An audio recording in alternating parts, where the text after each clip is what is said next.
சற்று முன் கிடைக்கப்பெற்ற மிக முக்கியமான செய்தி ஒன்று வெளியாகியுள்ளது.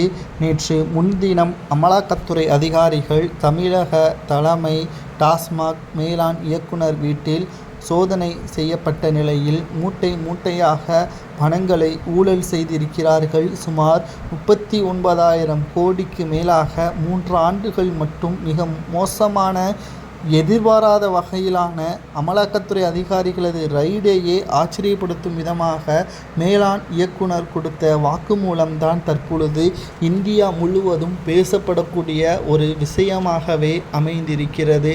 இதற்காகத்தான் டெல்லிக்கு விரைவாக செல்கிறாரா ஸ்டாலின் என்ற ஒரு கேள்வியும் தற்பொழுது வெளியாகியுள்ளது. அடுத்த வாரம் டெல்லிக்கு செல்கிறார் ஸ்டாலின் அவர்கள்.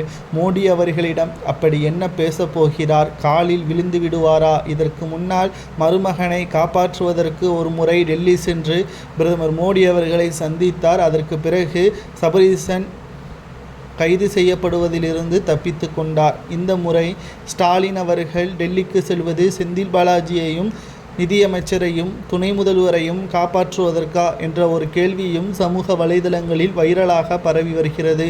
பல ஆயிரம் கோடிகள் ஊழல் செய்தும் பாஜகவை கடுமையாக விமர்சனம் செய்தும் மாட்டிக்கொண்டுள்ள நிலையில் பாஜகவிடமே அடைக்கலம் தேடினால் நிச்சயம் பாஜகவினர்கள் மன்னிப்பார்களா? அதாவது தவறுகள் யார் செய்தாலும், பாஜக உட்பட தவறுகள் யார் செய்தாலும் அதற்கான தண்டனை நிச்சயமாக கிடைக்க வேண்டும். தமிழகத்தில் கடந்த 10 ஆண்டுகளாக திமுக வெற்றியடையவில்லை.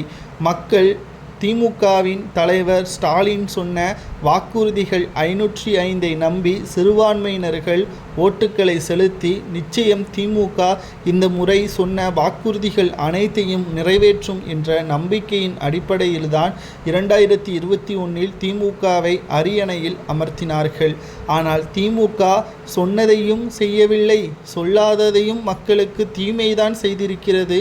மக்கள் தமிழகத்தில் வாழ்வாதாரத்தை பாதித்து சட்ட ஒழுங்கு சீர்கேடு, தொடர்ச்சியான வன்முறைகள், பாதுகாப்பு இல்லாத சூழல்கள், தமிழகத்தில் காவல்துறையினர்கள் திமுகவின் வேலையாட்களாகத்தான் செயல்பட்டார்கள், திமுகவின் கட்சிக்காரர்களுக்கு அடிபணிந்து செயல்பட்டார்கள் என்ற பல்வேறு செய்திகளை எடப்பாடி ஆதாரத்துடன் நிரூபித்தார்.